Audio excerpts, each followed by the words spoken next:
everyone, it's Rachel and today I'm doing my very first Q&A video. So I asked you guys a few days ago on Instagram to leave me some comments on a post asking some questions, and they could either be craft or life related, and I've picked a few. I did get quite a lot and some of them also doubled up, so I've kind of like mashed them together and worded them a bit different. So if your question does come up and it's not exactly the way you wrote it, that is why.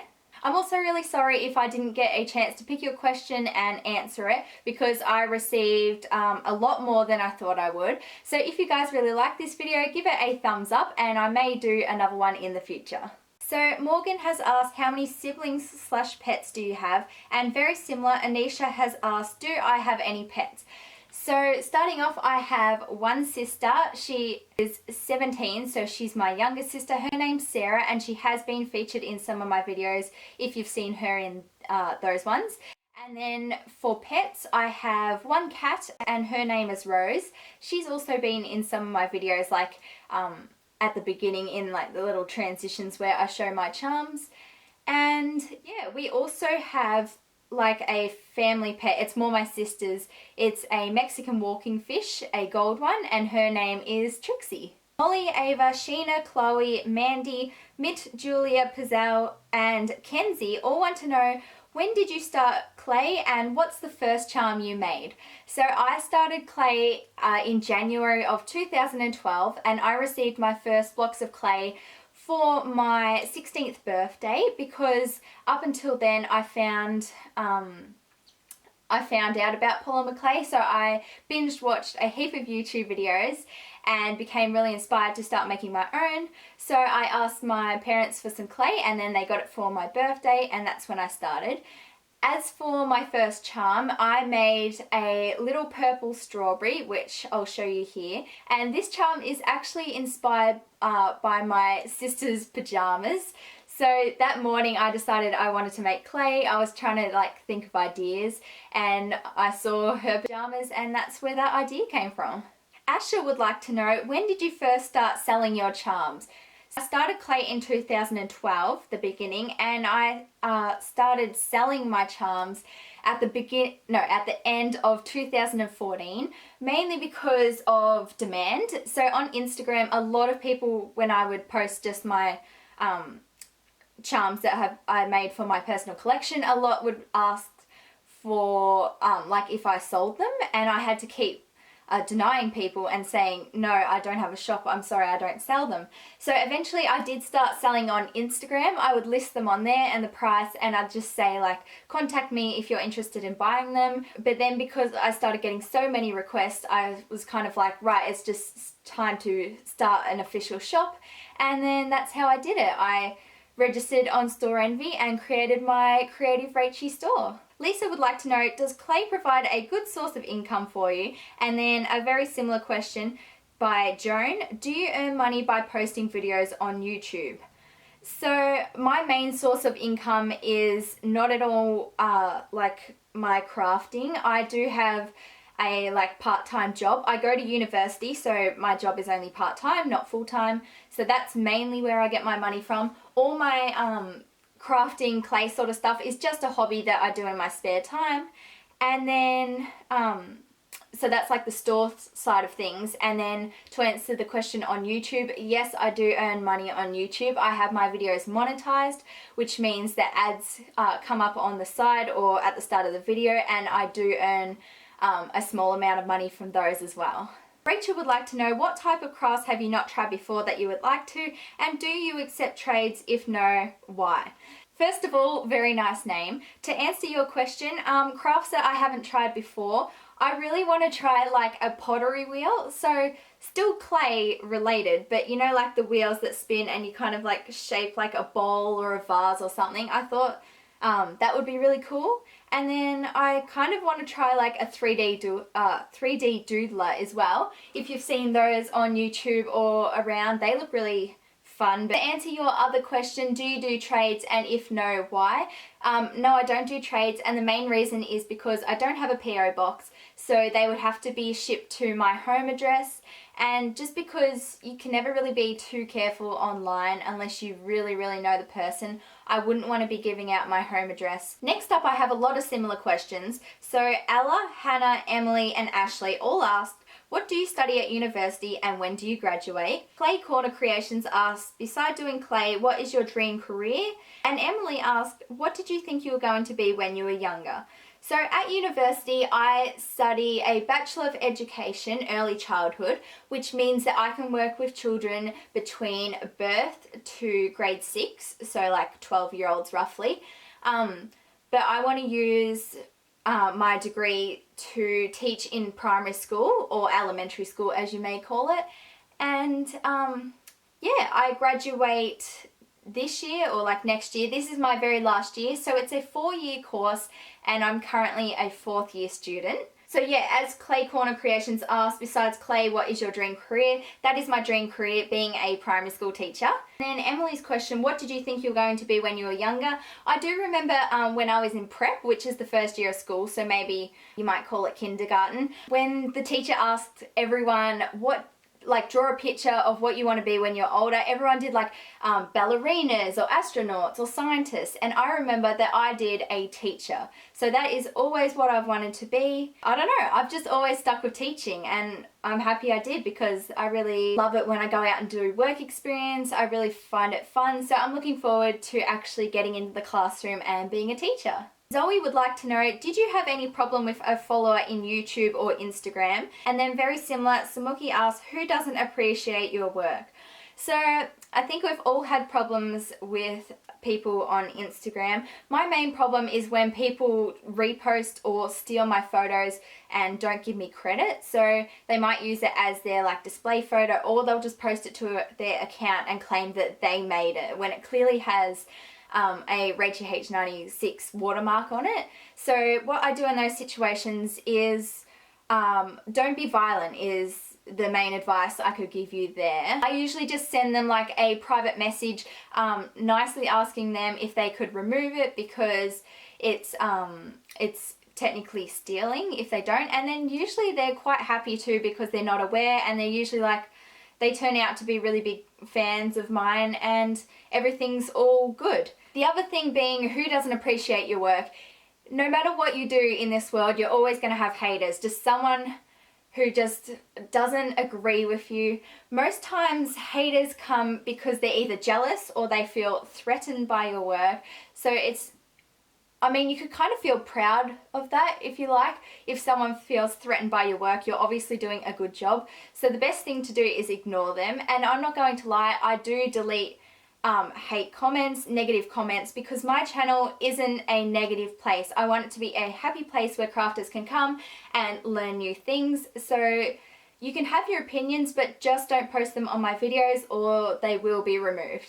Sophia, Emma and Bella all asked, what do I use to edit my videos? What do I film with? And what type of lighting do I use? To edit my videos on my laptop, I use Windows Movie Maker. It's just a free program that you can download on Windows. At this point in time, it does provide enough features for me to edit my videos because I don't need something fancy. I don't do fancy editing currently because I'm just making tutorials and simple videos where I show my charms, so I don't need those extra features from a paid software. To film my videos, the camera I use is a Canon 70D, and then for lighting I use natural lighting mostly, although if it is dark and I want to film something, I will use just the light that's on my desk, and then I'll edit my camera settings to make it look more natural. Mariam, Abby, Rachel and My Little Creations all asked, what advice would you give to someone who has recently started making crafts? So the advice I would give to someone is your style will develop and you will get better. A lot of people always say to me, how did you get so good? Where did you get your talent? And to be honest, it's going to sound super cliche, but it's mainly just from practicing. You have to do it more. Like the more you do it, the better you will get, the more you'll learn. It's also great to experiment with different types of things. If you're not sure and nobody has like a YouTube video on it or something, just try it yourself. Like the worst that could happen is, I don't know, you burn your creations or something, but just use like scrap pieces of clay, experiment with different materials and techniques, and then you'll also learn that way as well. This next question was very highly requested, so I received this from Lily, Daniela, Mira, Cecily, Evelyn, Maddie, Lucy, Charming_Delights, Manahill, and My Little Creations, and they all wanted to know, how did I find out about clay and why did I start / what inspired me? So I used to do a lot of photography, mainly like up close nature things, kind of like little mushrooms, leaves, grass, that sort of thing.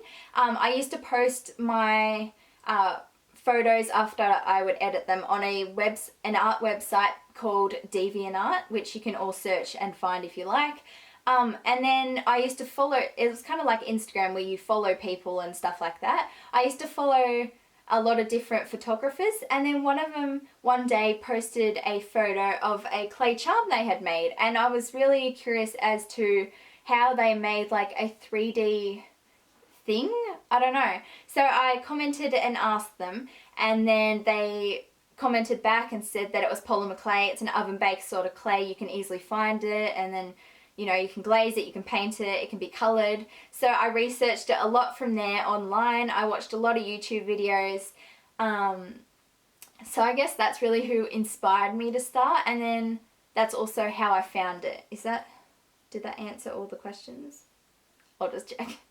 Yeah, so how did I find out about clay? On DeviantArt through a photographer. Why did I start? Because I thought it was really fascinating that I could make 3D objects. I'd always really loved drawing, and that's obviously a 2D thing, but to think that I could make something with my fingers and bring it to life in a 3D version and sort of make like little figures or toys, as you would say, I just thought that was really cool. And then, yeah, that really inspired me to start, and that's how I got into it. Anona would like to know, when do you think you will stop your channel and what is your goal in life? So currently I do not plan on stopping my channel anytime soon. I'm having a lot of fun making videos and I've got a ton of ideas. If I'm still able to make all those, I'm going to be here for a long time yet.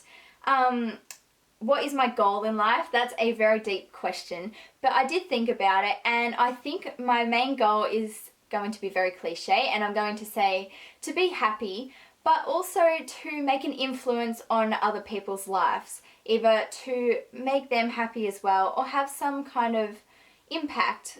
I think that's also why I would really love to be a teacher, because you do make an impact on people's lives. We are setting them up for the future, we're teaching them new things and about like academic things, or also like personal qualities as well. So I think that's really cool.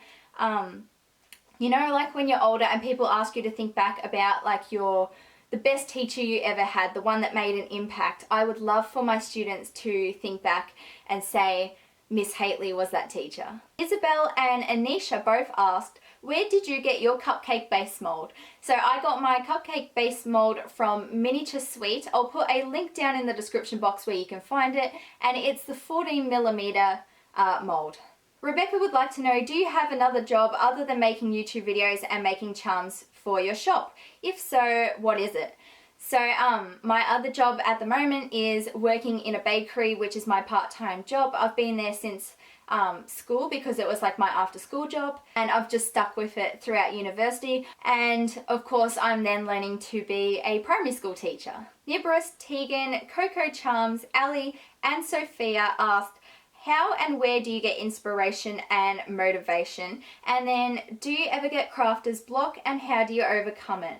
So inspiration, I find mainly ideas just come to me in times that I don't expect it. So I might be at work, be at uni, doing homework, and then I usually just write it down. That's how I overcome my crafter's block. If I can't think at the time of anything to make, I'll go back to my list that I did make, like with my ideas, and then I'll find something on there that I'm in the mood to make. Usually it's only like a few things.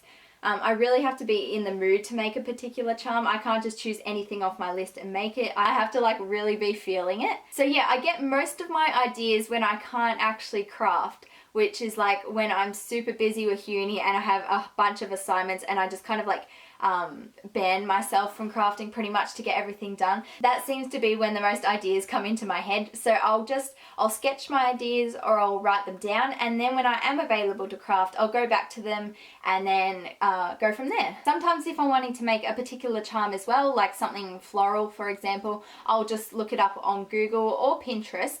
And then also when I scroll through Instagram, if I find something I like or I want to make something similar, I'll screenshot it and then come back later and make that. Elephant_draws_111 would like to know how many packs of vanilla clay do I go through. So I make a lot of sweets and desserts and like cupcakes, and I use vanilla for the base of all those, and then I shade them. So I do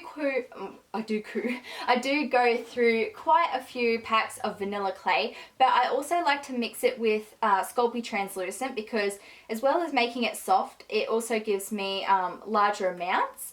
But if I do run out, I just kind of have to mix my own colours and make my own, because I can't actually get Fimo clay in my town. We usually get it when we go away on holiday or something. So that is what I do. As for the amount of packs I go through, I'm going to just say a lot. Olivia would like to know, what is your most embarrassing story? So I'm actually quite lucky that I don't really have like any extreme embarrassing stories. I do remember in primary school, I was probably in grade 3, so I was about 8. I was on the monkey bars, and I don't know why, but a group of boys came up behind me and one of them pulled down my pants while I was hanging like on the monkey bars. So I dropped down and I was standing in my knickers in the yard and everyone was looking and laughing at me. At the time, that was pretty embarrassing.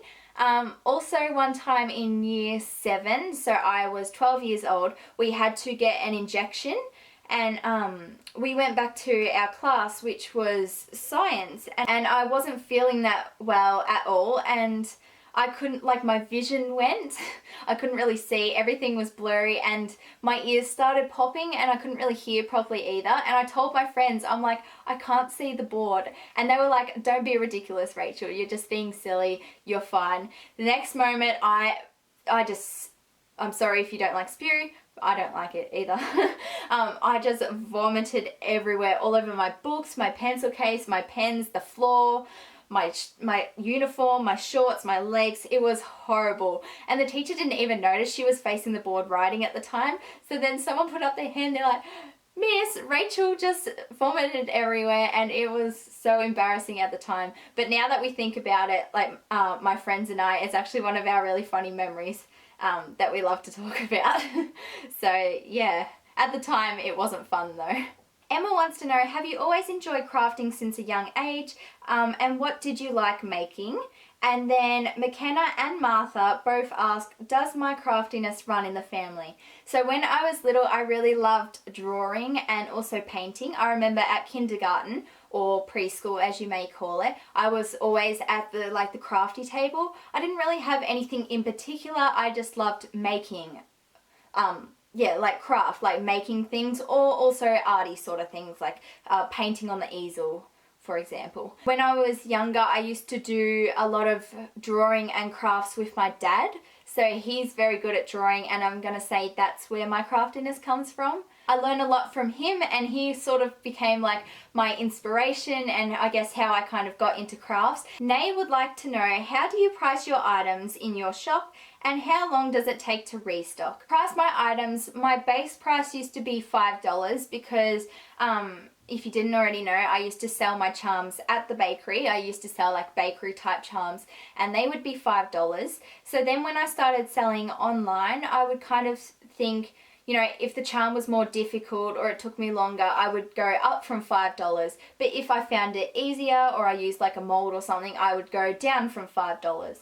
So at the moment, most of my charms range from like $6 to $15, I think. It really depends on the charm. If I make something that is very time consuming, very detailed, I'm very proud of it, and I know a lot of people will like it, I will make it expensive to cover for time costs and also like material costs. But if it's something I've reproduced with a mold, or it's something I can reproduce quite quick and it's a very simple charm, I will make it cheaper, so more around like the $4, $5, $6 range. And how long does it take to restock? I get this question quite a lot on YouTube as well. I don't actually no, because I work on and off on my charms so much between work and my uni studies and homework. So I might start, say, maybe like making 20 charms one week. I might stop for a few weeks. I might start again and make 50 more charms. It's a lot of on and off, and whenever I get the spare time to do it, or if like I lose motivation,